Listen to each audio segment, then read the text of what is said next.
कौटुंबिक कार्यक्रमानिमित्त शिवसेना ठाकरे गट पक्षप्रमुख उद्धव ठाकरे आणि मनसे पक्षप्रमुख राज ठाकरे यांची भेट झाल्याने हे दोनही राजकीय नेते एकत्र येत असल्याच्या चर्चांना उधाण आले.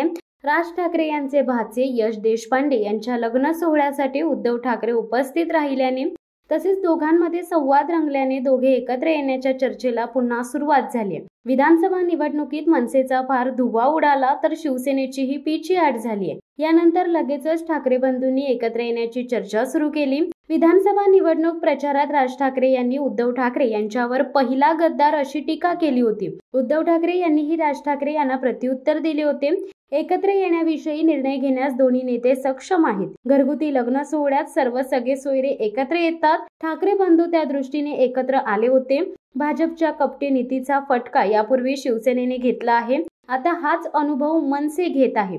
भाजपपासून 4 हात लांब राहणे हे सर्वच मित्र पक्षांच्या फायद्याचे आहे, असे शिवसेना ठाकरे गटाचे विनायक राऊत यांनी सांगितले. एक विषय असा आहे की काल महाराष्ट्राने पाहिलं, दूरचित्रवाणी वाहिन्यांवर पाहिलं एक चित्र जे महाराष्ट्रात दुर्मिळ म्हणून म्हटलं जातं.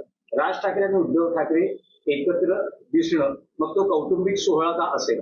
पण आता दोन्ही बाजूचे कार्यकर्ते म्हणायला लागलेले आहेत कौटुंबिक सोहळ्यात हे दोन भाऊ एकत्र असतात, तर मग राजकीय पटलावर हे दोन भाऊ कधी एकत्र दिसतील अशी एक चर्चा या निमित्तानं सुरू आहे. ही चर्चा गेली अनेक वर्ष सुरू आहे आणि त्या चर्चेमध्ये माझ्यासारखा माणूसही सहभागी असतो.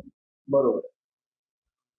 कारण मी राज ठाकरे यांच्याबरोबर सुद्धा जवळून काम केलेलं आहे. त्यांचं आणि माझं अनेक वर्ष मित्रत्वाचं नातं राहिलं, त्यांच्या कुटुंबाशी राहिलं, त्यांच्या वडिलांशी राहिलं,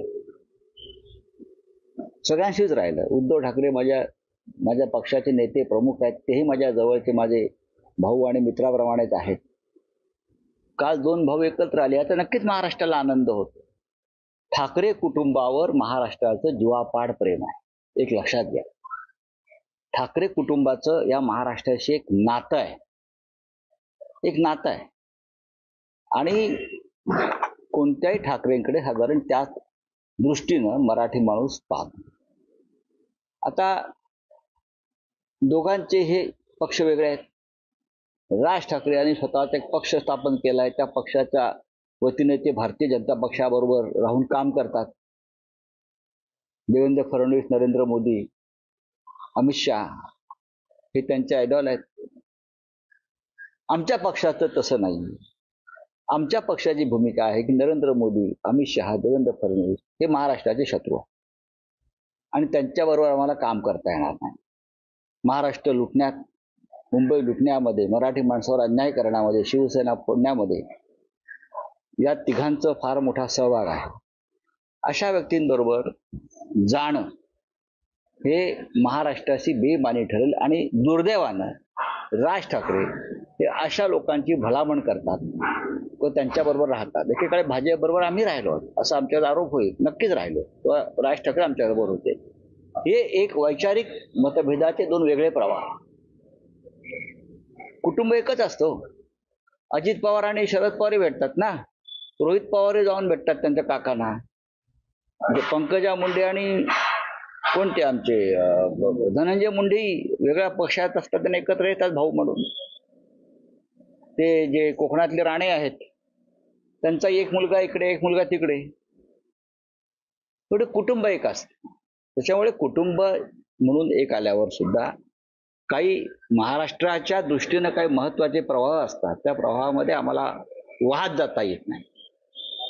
हा सुद्धा महाराष्ट्रानं विचार केला पाहिजे. अर्थात शेवटी काय निर्णय घ्यायचा कोणी, हे उद्धव आणि राज ठाकरे हे दोन भाऊ आहेत. हा निर्णय त्यांनी घ्यायचा आहे. रोहित पवार जाऊन भेटतात त्यांच्या काकांना. पंकजा मुंडे आणि कोणते आमचे धनंजय मुंडे वेगळ्या पक्षात असतात आणि एकत्र येतात भाऊ म्हणून. ते जे कोकणातले राणे आहेत त्यांचा एक मुलगा इकडे, एक मुलगा तिकडे.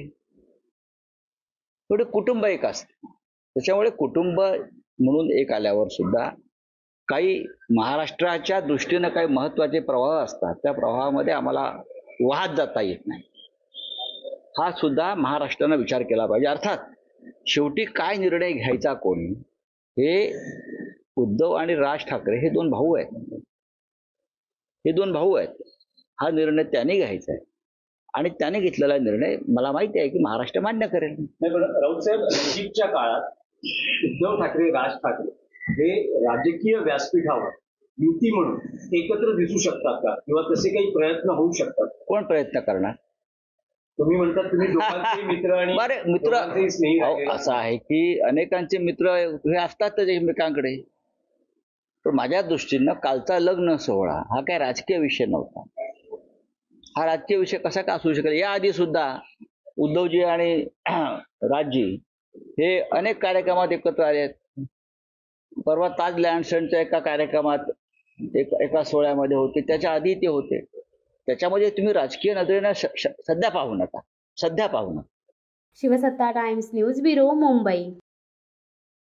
दे धडक बेधडक वृत्त देणाऱ्या आपल्या शिवसत्ता टाइम्स न्यूज चॅनलला लाल बटन दाबून सबस्क्राईब करा आणि बेल आयकॉनला क्लिक करायला विसरू नका.